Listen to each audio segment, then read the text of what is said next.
Good afternoon, everybody. I'm Robert McCartney. I'm correspondent, senior regional correspondent and associate editor. I have a very inflated title at the Washington Post.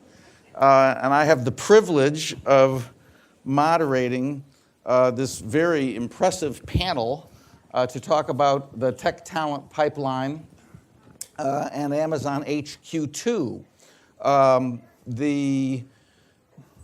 I think this is of great interest to university and college presidents and other people in academia because there's both a great challenge and a great opportunity for you. The challenge is getting your students and graduates ready for the 21st century tech demands of industry and society. And the opportunity is, as we found, and we're going to discuss here, that politicians and the public are willing to spend a lot of money on universities and colleges to teach people those tech skills. And Virginia is a great example of that, and the whole Amazon HQ2 experience is a great demonstrator of that phenomenon. So in case you hadn't been reading the papers, Amazon, after this huge, highly publicized search process, Amazon picked Northern Virginia, Arlington specifically, as the site for 25,000 very good paying jobs. And it did so, it said the number one reason it did so was because of the tech talent available in Northern Virginia and the greater Washington area. And I think of particular interest to you, a lot of the publicity went to the $750 million in tax incentives that were granted to Amazon as a part of the deal.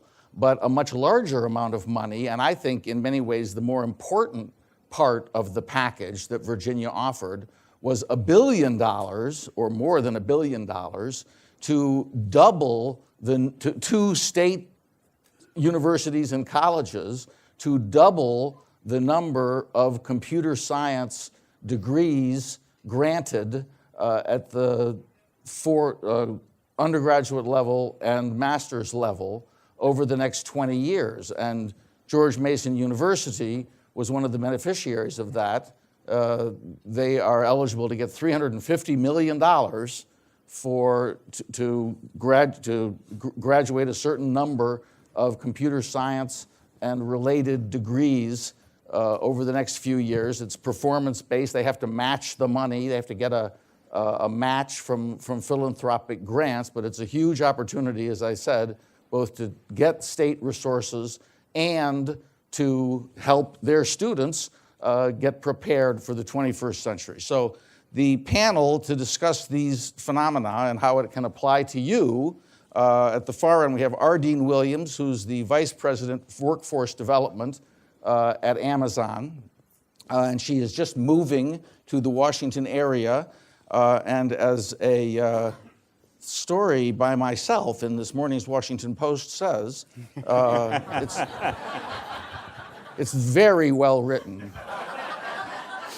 You sound like a professor, by the way. Exactly right, yeah, and very insightful.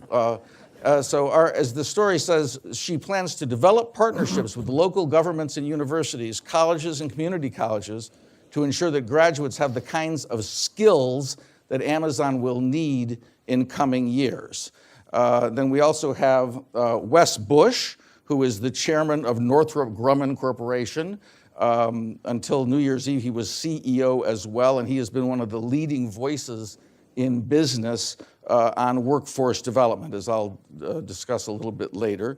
Then we have Stephen Murray sitting next to Ardeen, who is the president and CEO of Virginia Economic Development Partnership. He was the main negotiator for Virginia with Amazon in bringing HQ2 to Arlington.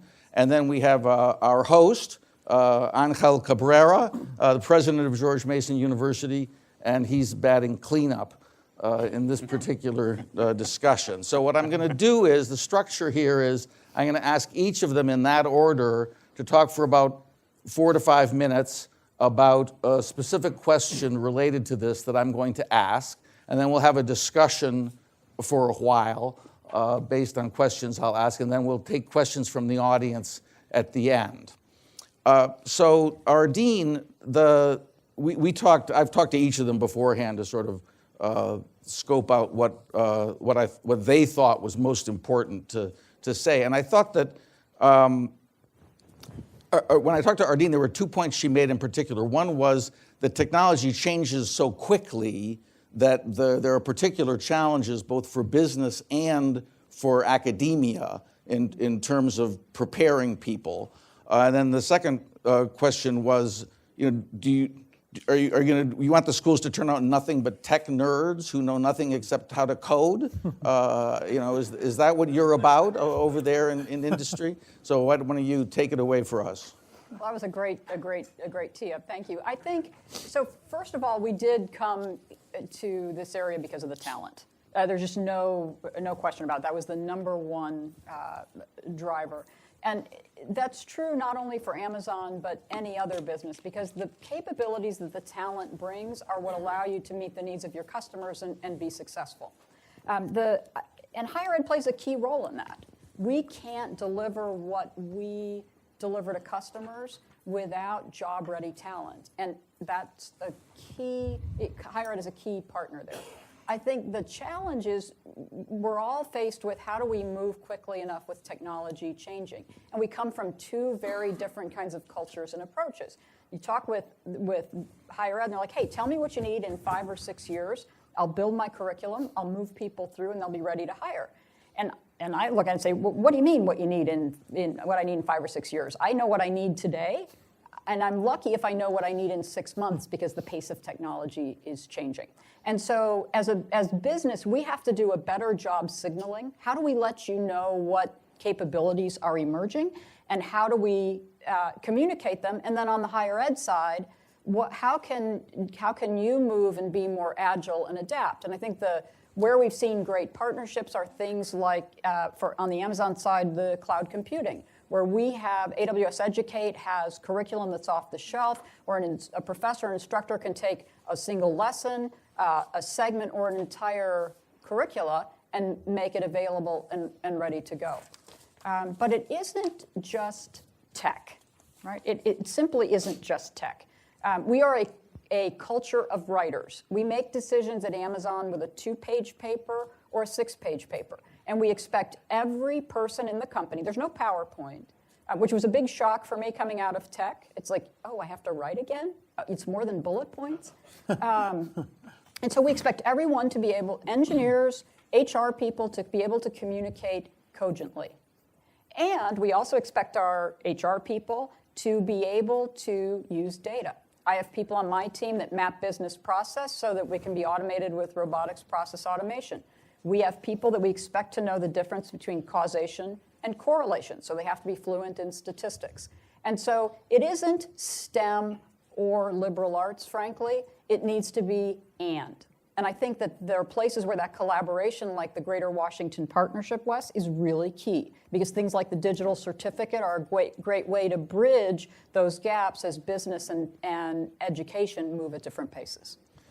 For those of you who might not be familiar, the Greater Washington Partnership is a fairly recently formed alliance of CEOs of the biggest companies and institutions in the Greater Washington region. And when they define Greater Washington region, they really put the emphasis on greater, because it stretches from Richmond to Baltimore. But Washington's obviously in the center of it. And Mr. Bush is a member of that alliance. And they've played a big role. They've moved very quickly to become one of the leading business organizations in this area, and workforce development and tech talent have been one of their main focuses. Transportation has been another. And if you know the traffic around here, you'd understand why. So let's now talk to Mr. Bush. not only is he on the Greater Washington Partnership, but he also, at the national level, was the chairman for 3 years of the Education and Workforce Committee of the Business Roundtable. So he's really been involved on education and workforce development in a very big way at the national level. And he told me before when we talked earlier that there were basically 10 initiatives around the country that the Business Roundtable is running on workforce development and tech talent. But by far the biggest one is in the DC area. And he also told me that basically some schools get it and some schools don't get it. So I'd wonder if he could talk for a few minutes about what the differences are between the schools who get it, which you all want to be, and the schools that don't. Well, that's a great lead-in. Let me first start by saying, welcome, Ardeen. We are so glad, on behalf of the regional business community, to have Amazon here. It's just a fabulous, fabulous outcome. And we're happy to be here. Thank you. And we especially appreciate the partnership and what we're doing on workforce. And yes, we have, at a national level, a whole set, 10 of them now, these pilots underway. And the whole idea behind these initiatives is to partner business with higher education. And it's not exactly the same model in every region because some of the regional workforce needs vary based on what's going on in those areas. But the underpinning is the same idea, that business comes forward with more clarity around what it really needs, just as Ardeen was saying, that there is a responsibility on the part of business to have clarity about what we need as much as we can forecast that, and with as much clarity as we can provide. And then to partner with higher education to actually help build that into the curricula so that students get the benefit of being able to match into those business needs and have better opportunities for jobs and typically have better opportunities for higher paying jobs. But there's a key word in here, and this is the get it, don't get it part. It's partner. Partnering sounds like, this big love fest. We all get together and we all agree on what we're doing. We all know that partnering is a lot harder than that. And the universities and colleges, and this applies on the business side as well, because not all companies are good at this. Those who get it are the ones who figure out, who know up front, partnering is going to be hard. We're probably not going to get it exactly right the first 1 or 2 times we try it, and we stick with it because we know the value of getting it right is so high for all the parties involved. It's clearly beneficial to business. We need the workforce. In fact, Business Roundtable conducted a survey of all of its member companies just a few years ago and asked what was the primary impediment to growth. Number one impediment to growth, you might have thought it would have been availability of capital or maybe at the time tax rate or anything else. Number one impediment to growth was talent, the availability of talent. So business really, really cares about this. But business has to approach it from that angle. And so there's a strong motivation on the part of business, but not every company gets it right with respect to what partnering means. And not every college or university gets it right either. This isn't business necessarily showing up with a big check to somehow fix all the financial issues or to somehow make everything just work seamlessly. It's the hard discussions around what have we really got to get done and how do we work together to achieve those outcomes. So just to give you a little bit insight into the Capital Collab, which is the effort underway by the Greater Washington Partnership, we have more than 20 businesses associated with this activity and now 14 universities. And I have to say, Angel and his team are right there at the front, pushing hard to make this happen. And the way this is working is these many companies have come together, and this is actually fascinating. I think you'd appreciate seeing how this worked. We all came together and we said, what do we need? And what do we need from graduates to really step up our ability to take them right out of school, put them right in the workforce? And the answer was all the same across all of these different companies. We need enhanced digital proficiency. We operate in a very digitized world. And if you're going to be a part of the digital economy, you need to be able to deal with data, analyze it, use the tools, question it, understand that difference between correlation and causality that Ardeen mentioned, and be able to employ it in the workplace. And you need to be able to do that on day one. Now, we'll hire a lot of folks that can't do it, and we'll have to put them through training, and they'll take a little bit of a setback in their process for advancement. They probably won't get as good a job offer, and they won't be the first folks we interview.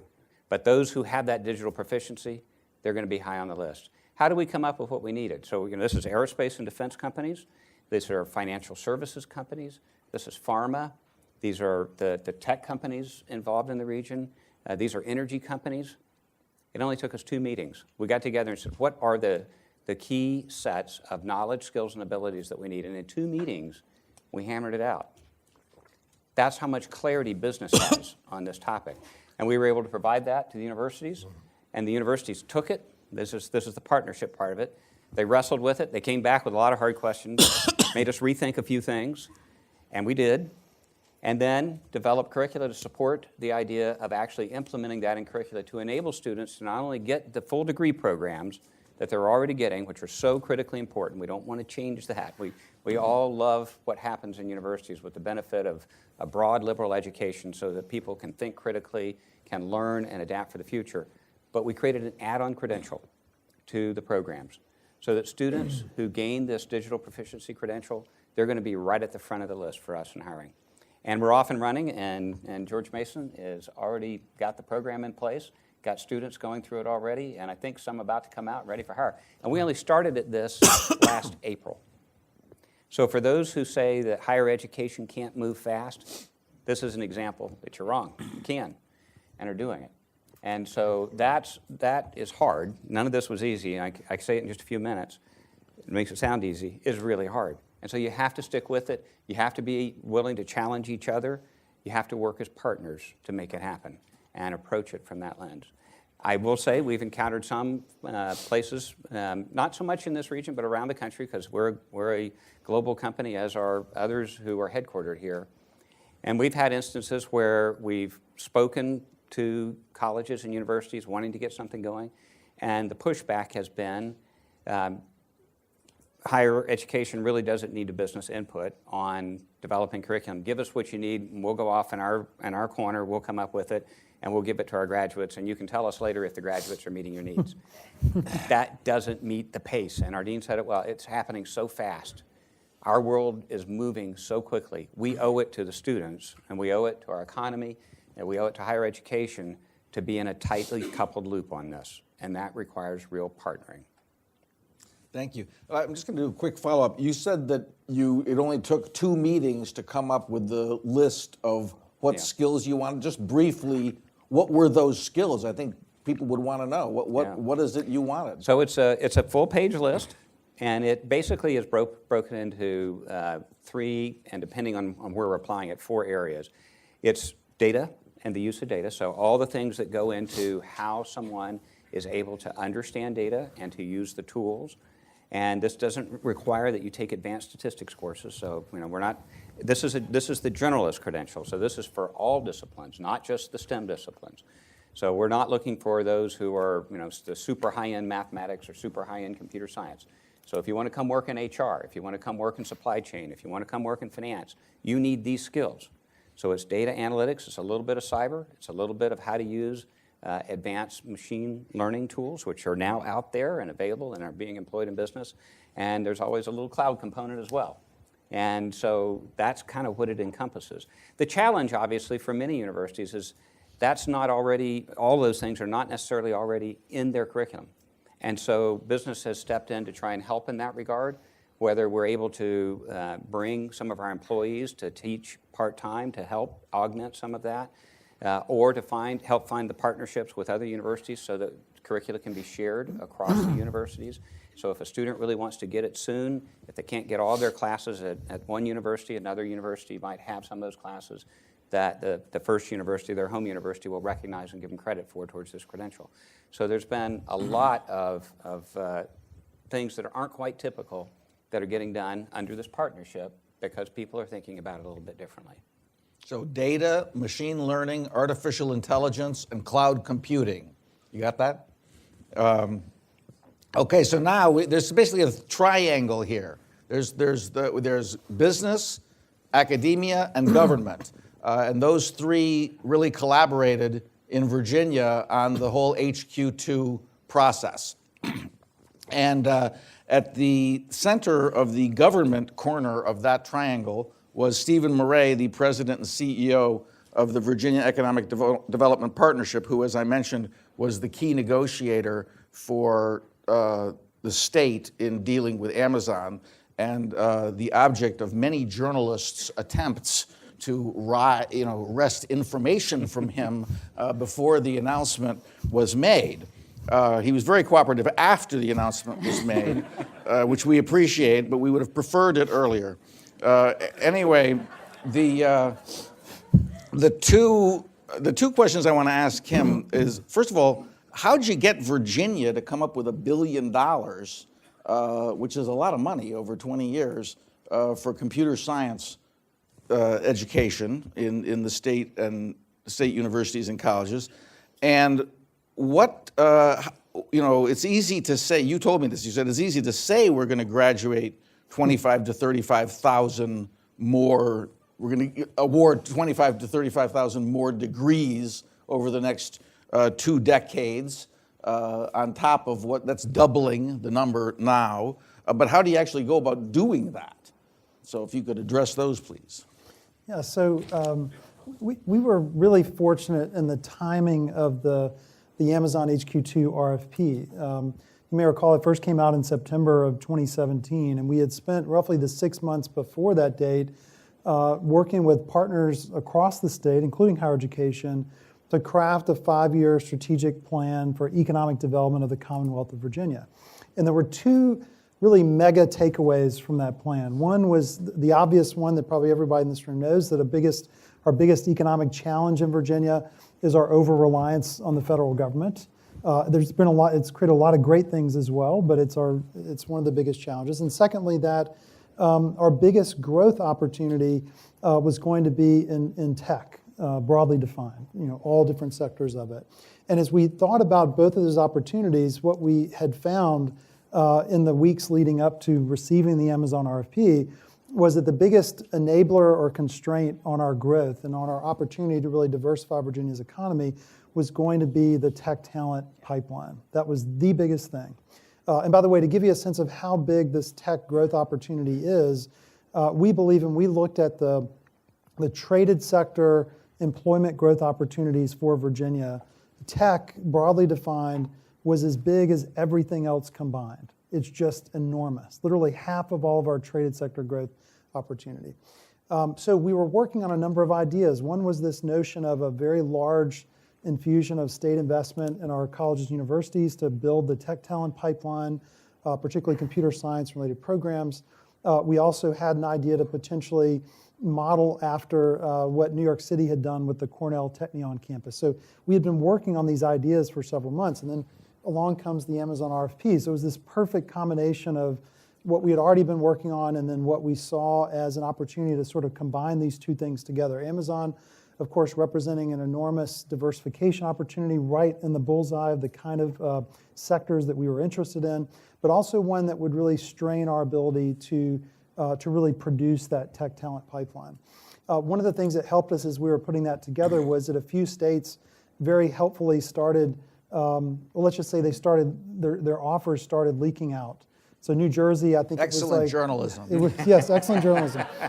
I remember one in particular, a couple weeks before we went to our state leaders to get their approval of our package, New Jersey said they were going to offer something like $7 billion in incentives to the company. And by the way, I think you could make the case for that, but there was no way that Virginia was going to do that. So when you asked the question, Bob, how do we get support for $1 billion? We came to our state leaders and said, look, we know that would be really out of character for Virginia to offer that as an incentive to a company. But it does kind of give a sense of the scale of what some of our competitors are going to be doing. The other thing I think is really important to note with West Bush here, we were acutely concerned about not in perception or reality being seen as sort of giving the farm to Amazon. We've got all these other great tech leading companies already in Virginia. So what we envisioned was a credible incentive to the company, but really a historic investment in tech talent education in Virginia. And I would say there was unanimous support among not just our executive branch leaders, but our legislative leaders from the outset. A couple other thoughts on your question there, Bob. One is, how do we think about computer science in particular? When we were talking with the Amazon HQ2 site selection team, and they certainly talked about from the very, very beginning, talent is going to be the biggest driver. And so we said, well, what kind of talent? Like, what do you expect to have the greatest challenge hiring, because Amazon hires people with hundreds of degree fields. I mean, everything you can think of. But some of the areas that they've most struggled with, similar to many of their peers across the country, are things like software development, engineering, machine learning, AI, UI, UX design, and so forth. And through the beautiful tools out there with social media, we were able to analyze all of the tech occupations at Amazon's HQ2, if you will, in Seattle. And what we found was that literally half of the people working in tech occupations at Amazon have at least one degree in computer science, which really affirmed kind of what we had been hearing. So that became the core of it. The last piece is, how do we get it done? We have this great state higher education board in Virginia called SHEV, the State Council for Higher Education for Virginia. SHEV helped to pull together leaders from GMU and from other public higher education institutions across the state to help us to essentially build a model to lay out what would it actually take to achieve these goals. It's easy to say we would do something performance-based, right? And it is largely performance-based, but we also had to make sure that the institutions had money for new faculty lines, for startup packages and all that. And with their help, we were able to spend really a disproportionate amount of our time in that short 6-week period we had from when we got the RFP to when we submitted it, building out a model of what it would take to double the tech talent pipeline, to create at least one new innovation campus in Northern Virginia. We ultimately end up with essentially 2 because GMU is going to have a big expansion as well. And that became the centerpiece of our proposal and ultimately successful. Yeah, I just want to put some political context on one of the things Stephen said. It's very interesting. Amazon, as you know, split the HQ2 award between Northern Virginia and New York City, 25,000 jobs in each.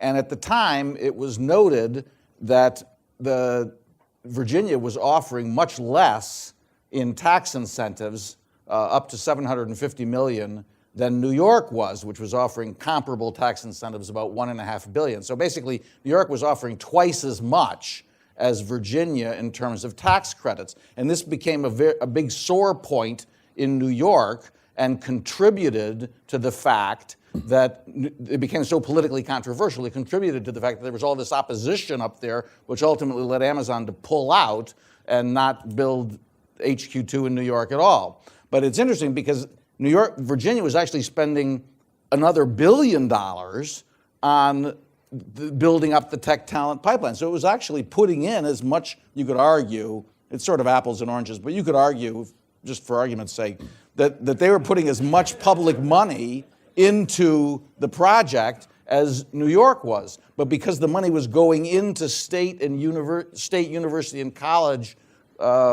investment for tech talent development, which was going to benefit states, colleges, and universities all across the state, and not only benefit Amazon, it was not politically controversial at all. The House of Delegates in Richmond spent 9 minutes debating the $750 million incentives package. That's how quickly it got approved in Richmond, which is quite a contrast with what happened in New York, as you know. So batting cleanup, as I said. Bob, just one quick clarification. Yeah. The 750 is only if the company goes up to 37,850 jobs. Right. It's about 550 million for 25,000. Yeah. Right, yeah. The 750 million is if they go actually beyond the 25,000 jobs, and they only get paid 4.5 years after the jobs are actually created, and the jobs have to pay at least a wage of at least $150,000 a year, which increases by 1.2% per year over the life of the contract. And this is all in today's Washington Post. Impressive. So, Wow. Angel Cabrera, our host, president of George Mason University. So I'm going to ask you the tough question. Isn't it a betrayal of the historic values and goals of academia, dating back to the Middle Ages, to align your education with what big business wants? I mean, aren't you selling out 1,000-year heritage of academic independence? I swear I have seen the chairman of our faculty senate in the audience, and I'm sure he planted the question Thank you, Keith. Thank you very much.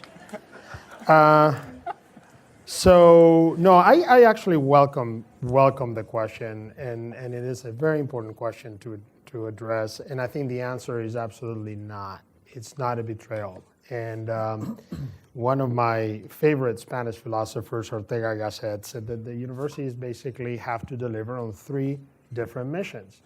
Mission number 1 is we have to diffuse the culture of our time. And culture is not just arts and humanities, it's also understanding basic principles of math and physics and all those things. Number 2 is, yes, we prepare new scientists who can advance science. We do that also very well. But number 3 is we need to help people get a job when they graduate. And this whole dichotomy where sometimes in all these discussions present sort of the function of developing a well-rounded scholar and the function of helping someone get a good job as if these 2 things were counter is a total false dichotomy. I think if we did only one of those 2 things, we would be failing society. And if I were a taxpayer, I would be actually calling this whole thing into question. We have to do both. And at Mason, we do both, and we are very proud of that. We absolutely don't think it is beneath ourselves to help our students get jobs. We're actually pretty darn proud of it. And when we tell people what it is that we're achieving as a university, we lead with that. We actually talk about our extremely low student loan default rate, our extraordinary employment statistics. We lead with that.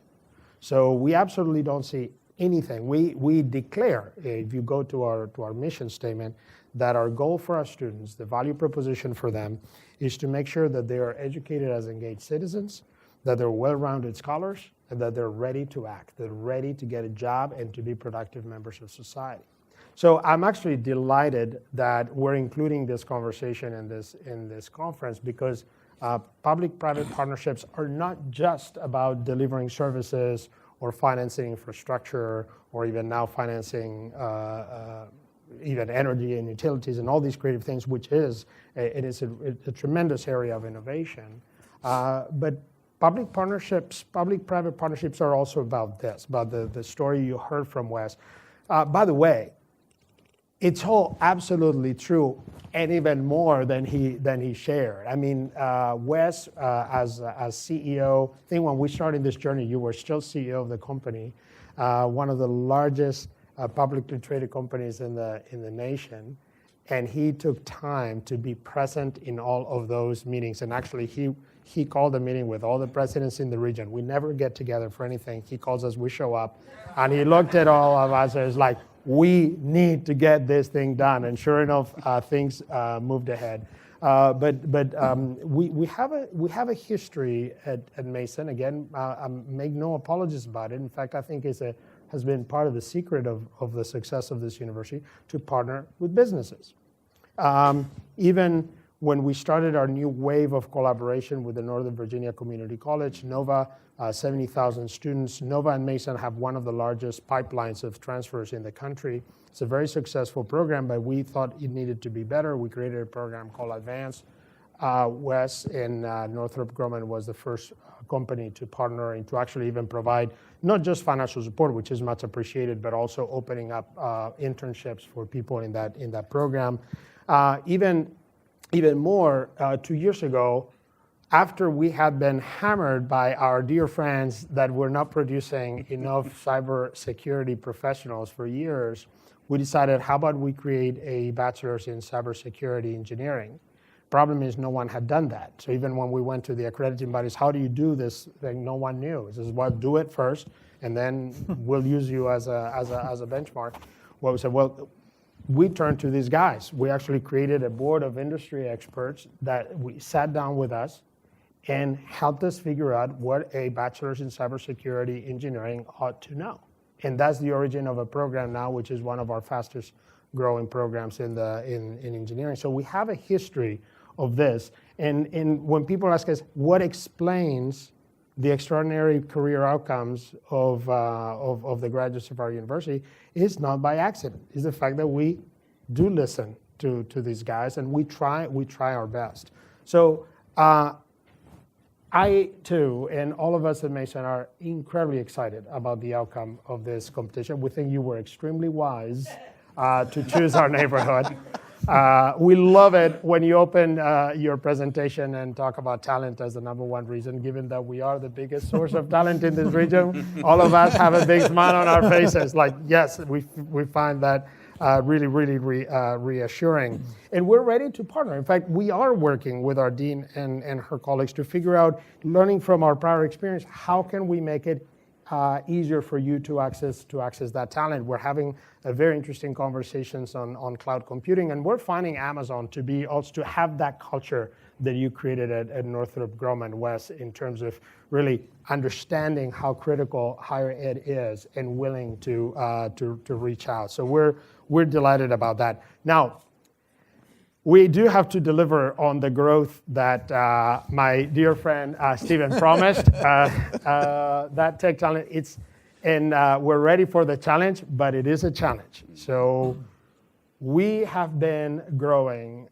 at about 1,000 students net growth per year pretty much since I arrived here. And I mean, this has been a pretty dramatic growth. And these guys, by the way, have been telling us, you're not growing fast enough. We need more. And all of a sudden, Steve comes and is like, by the way, we have made this commitment.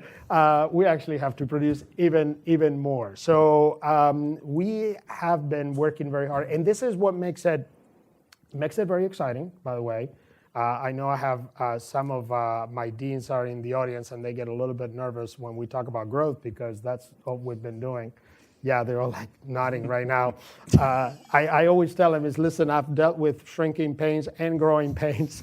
I take these every day of the week, but it is complicated. So in computer science, it turns out that faculty in computer science have become even harder to recruit and more expensive to recruit, in part because of the very companies that now need us to grow, because they've been now recruiting not just bachelors in computer science, they've been recruiting PhDs in computer science to advance their research, which has put upward pressure on salaries for computer science faculty.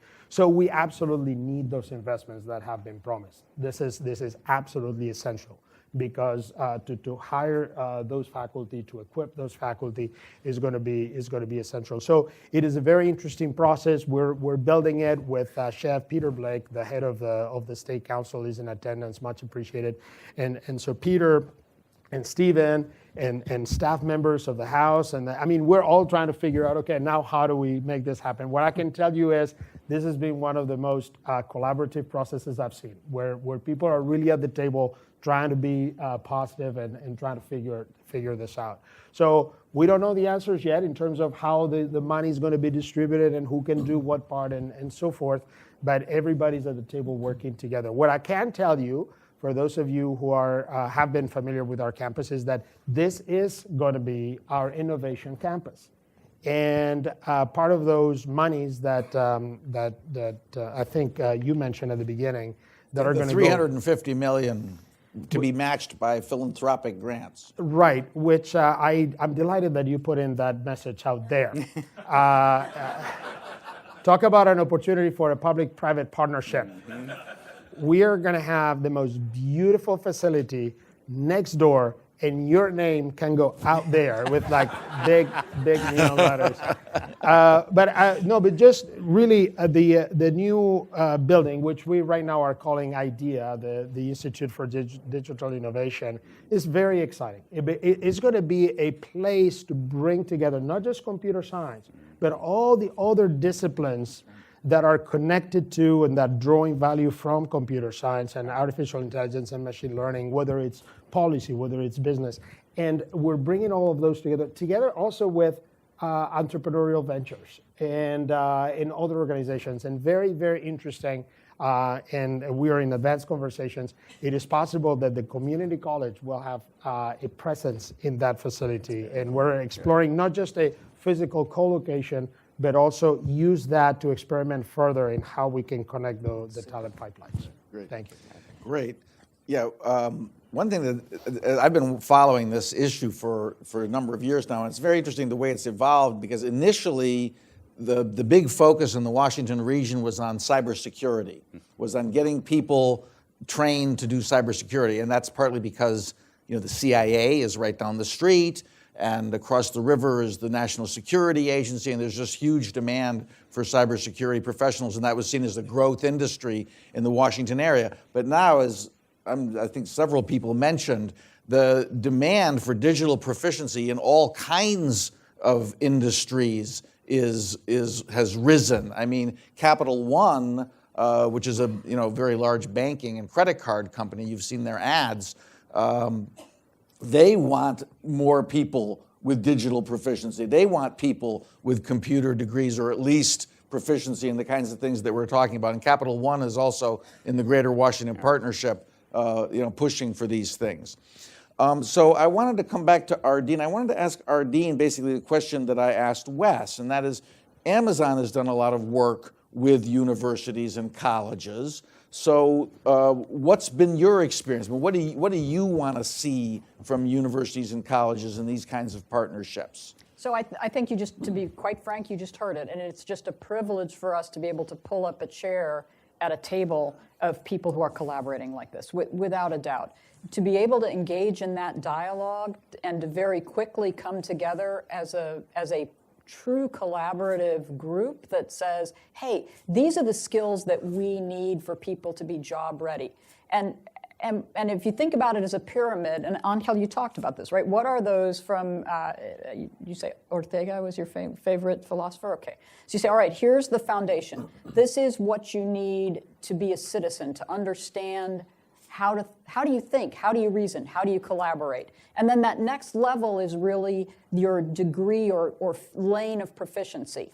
What is it in computer science that you need to know? And then at the very top of that pyramid, regardless of what that lane is in the middle, are those business or job-specific skills. And those change really rapidly. We honestly don't expect that you're going to change that top pyramid. Much of that comes through apprenticeship, through internship programs. It's really that core foundation, right? That's the area of expertise, and it's our obligation to work as a partnership to figure out how we keep tuning that.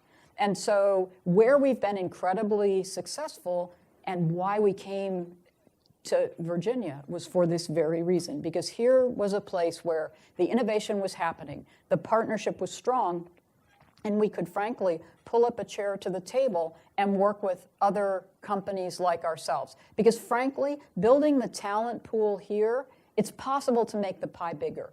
It's in our best interest to grow the pool to be bigger than Amazon needs. It's really about providing opportunity and choice for residents, because then they have the chance to say, what is the environment in which I want to work? What's the culture that fits for me? What's the kind of work I choose to do?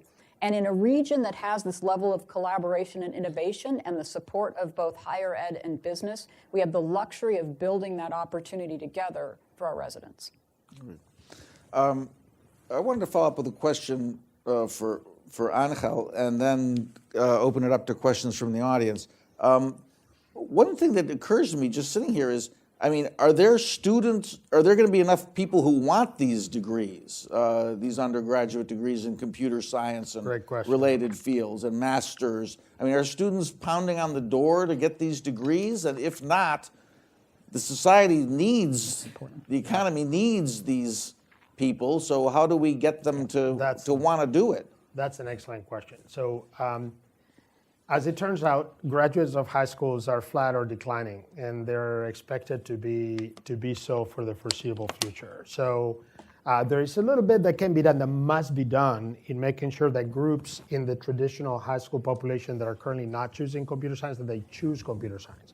And that involves women and people of color. We are failing as a society. I know we all have great initiatives to show a lot of effort, but outcomes are not great. So one thing we need to do is to make sure that more girls think that computer science can be for them, and that's really, really important. Second thing is immigration. There are a lot of smart people around the world who actually, I know this very well, who are very excited about the prospect of having a career in the United States. People still look up to that. We have a huge advantage as a nation to have that brand of the place where that will be sort of a top-of-mind choice for smart people from around the world. Let's not waste that chance. Number 3, there is a whole population of Americans who, for one reason or another, have been shut out of higher education. These are adult learners, people who may have gotten some college degree, some college credit, and never finished their degree. Well, all of a sudden, they've gotten into complex family situations, work responsibilities. They cannot pack up and go to some university in the middle of nowhere to say, I'm going to seclude myself for 4 years to get my degree in computer science, and then I'll come back and reinstate myself. That's just not an option. That links with lots of the discussions we've had here. We know that to serve that population well, we need more online and high-quality online options. Well, that group, the good news is that group is not small. Depending on who does the numbers, somewhere between 40 and 50 million Americans are in that group. So if you put all that together, making sure that women and people of color, we remove barriers for their access, make smart immigration policy, and then developing better tools for the adult learner, I think we'll be in good shape. Great. Okay. Can I just add one thing to Please. your question? Because if you just look at the numbers, the raw numbers on STEM completion, if we just focus on the STEM part of this, we're still at around 50%. 50% of the students who enter higher education expressing a plan to complete in STEM, only 50% complete. And there are a lot of issues in there and a lot of reasons for it. From a business perspective, one of the things that we've studied on really hard is what are some of the predictors of completion that we can help with. One of those is early internships. So all of these pilots that we're running incorporate early internships. And by early, I mean after freshman year, no later than after sophomore year. Getting students who have that STEM interest, that reinforcement in a work environment, that there is a great opportunity and a great career to stick it out, because the STEM studies are hard. Yeah. And so from a business perspective, we're integrating that into these efforts that we're undertaking. But as we learn more and get smarter about this, I think that in and of itself, I know we've got to work on K through 12, we've got to work on all sorts of issues, but in and of itself, it's something that from a business perspective we're trying to help with. And if we can get 50% to 75%, Right. wow, Yeah. that's a huge difference in outcome. So true. I think the other piece to add to that, which was kind of an eye-opener for me, is this population, Angel, that you talk about. It's really not material to me as an employer whether it's a credit or a not-for-credit program. Yeah. That to me is completely transparent, and yet when I say that, I've horrified people in higher ed. And so I think that's the other piece, is as we start to look at this more non-traditional population, we need to take a step back and say, how do we meet them where they are? And online is a great path. And then how do we remove barriers? How do we remove friction? We want access to that talent pipeline, and whether it's for credit or not, what we're concerned about is whether they have job-ready skills. Okay, let's open it up for questions. You had your hand up. Thank you. Great panel, by the way. My question is from... Can you say who you are, please? Yeah, sure. My name is Trace Arden. I work at Titan Partners. Question for Ms. Williams. This panel there's a little bit of question begging here, and I literally got asked this question by a small university at lunch. What's the barrier to someday Amazon deciding to just skip the middleman and go direct to providing the education to the student and cut all these guys out of the equation? You know, it's interesting. They've been doing that in a lot of industries. Sorry, Ardeen. You know, You have my attention. that's all it took. So that isn't our core area of expertise. We aren't pedagogy experts. In my remit, I have a program called Career Choice, which is really focused on upskilling our hourly associates. And we work very closely with two-year institutions, with vocational schools, with four-year schools to build those training programs, because that isn't, our area of expertise. Very reassuring. Yes. Let's keep it that way. I Yes, took a ma'am. note on that. Hi, my name's Heather Coltman. I'm the provost of James Madison down in the Shenandoah Valley. Of course, we've been deeply engaged in these conversations on our campus. One of the things that a number of provosts across the state are really concerned about is the K-12 teacher shortage, because it's fine to catch them as freshmen, but there's a whole host of kids that we're not grabbing and teaching about these careers. So I wondered if you could speak to that. We have a huge effort going on to help with the teacher shortage across the state. And we're doing all sorts of things with curriculum development, et cetera. But there's so much more we need to do, from loan forgiveness to tooling up career switchers who go into education. Is Amazon perhaps interested in helping with that population as well, and with the institutions that are working in that area? So the K to, and I'm not an education expert by any stretch of the imagination.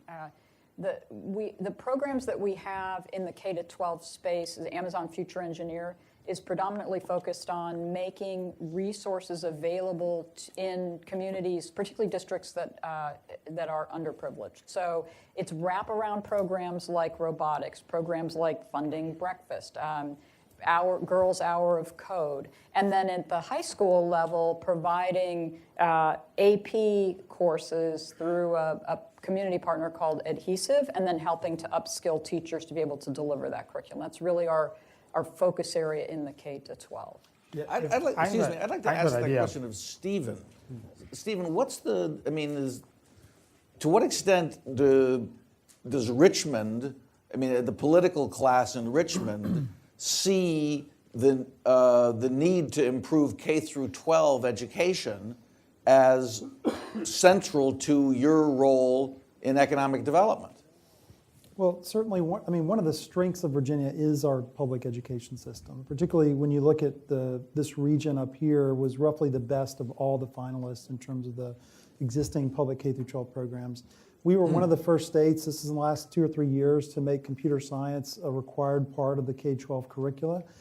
There's a lot of work that needs to be done to really make that real, and we really owe a debt of gratitude to Peter Blake in the audience with Chev, who, when he saw our first draft of this plan, said, the higher ed piece looks good, but what about the K-12 part?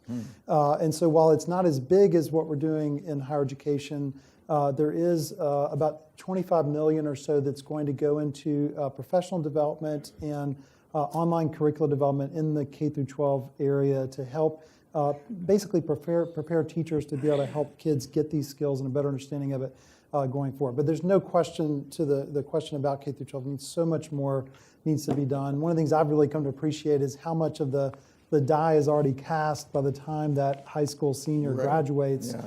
If you haven't taken the right courses, if you don't have some kind of orientation toward that path, you're probably not going to take it. And then to Wes's point, so many, even when they do start that path, end up not finishing it later on. So that's an area we need to focus more on. No, that's an excellent question, by the way. And I know James Madison is one of our leading education schools. This is our own College of Education. We've had grants from these guys to try to, here's the problem.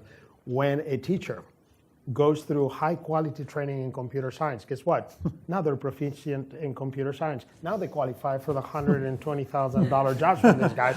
We lose them. So here's an idea. The idea is for our leading employers to allow some of their computer scientists, with a strong emphasis on women and people of color in your organizations, to actually allow them to volunteer as teachers in our public schools. And many companies are doing that today. And that, again, it's the partnering. Local school districts have to figure out how to make that work with all their laws and constraints. Certification requirements. And certification problems. But where they're willing to do it, you'll find many companies are doing that today. Yeah, what was the waiver comment this morning? Where there's a will, there is a waiver. Where there's a will, there's a waiver. Yeah. You got to start with a will, though. There you go. Yeah. Hi. I'm Maurice Taylor. I'm the Vice President for Academic Outreach and Engagement at Morgan State University. One observation that could be made, an argument that could be made, is what we've heard here today is that the large get larger and the rich get richer. I'm wondering, is there how the panel sees the role of small colleges and universities, small private colleges and universities, smaller historically black colleges and universities, minority-serving institutions. What is their role in this vision of Amazon and the growth in these areas? I may offer Yeah, a Wes. quick comment on that. First, if you look at the partnerships that businesses are creating, almost all of them have an outreach to the large universities and the smaller universities and the HBCUs and others that are able to better reach out across our full society. Because I think all of us know if we make this a project for some and not for all, it will fail. And I'll just be very quantitative about it. Even if we put everything we had into Mason and Virginia Tech and University of Maryland College Park, we won't get there. There's no way to get there. The numbers just don't work. This has to be an all outcome. We have to drive it broadly. So as an example, the Capital Collab, I mentioned 14 universities. They're not all the big universities. We've got some really big universities, and quite frankly, they've had the resources to get going faster. So they're among the first to launch the programs. But all of the universities are on track to get the programs launched. And we're having to put a little bit more effort and attention to some of the smaller universities, particularly around the availability of folks to teach some of these courses, but we're doing it. And so again, when we think about partnering, we've got to think about this in a broad context, and we need to make sure that it really is an all approach for it to be successful. We need everybody stepping up on this. Just the pure scale of what we're trying to get done. I think all of you recognize, if you look at the numbers today for job openings in our country, we're measuring it in the 6 or 7 million number. And the reason we have that is we have this huge skills gap. So, you need to double as quickly as you possibly can. But you're by yourself, you're not going to solve the problem. And we need scale. And that's the only way we solve that is with all. Bob, just briefly add, the Please. way we designed this initiative, we talked a lot about George Mason and Virginia Tech, but the aspiration is actually for all of our public colleges and universities to participate, including our HBCUs. All the proposals are due this Friday, so we're looking forward to taking a look pressure. at those. Noted. Right, no, the money that the state's putting into the tech talent pipeline, the two biggest chunks of money are going to George Mason University and then Virginia Tech, which is based in Blacksburg in the southern part of the state, but they're going to open a big new campus up here right next to Amazon, basically, or right near Amazon, right near here. But then the rest of the money, a lot of the money, is going to be spread out all over the state, which is one reason it got political support in the General Assembly, was that every part of the state was going to benefit. And I think it's very important, politically speaking. I mean, the gentleman's question is extremely relevant politically, because one of the big criticisms of the tech boom is that as he said, the rich get richer, and a lot of people are left behind, and that all the investment in tech and the excitement about tech and the high salaries they're paying and everything else is exacerbating the economic inequality within the society. So doing something to sort of push back against that trend and ameliorate that tendency would be very helpful politically going forward. Other questions? Well, I guess actually we're out of time. So perfect. So thank you very much to our panel. Thank you. Thank you.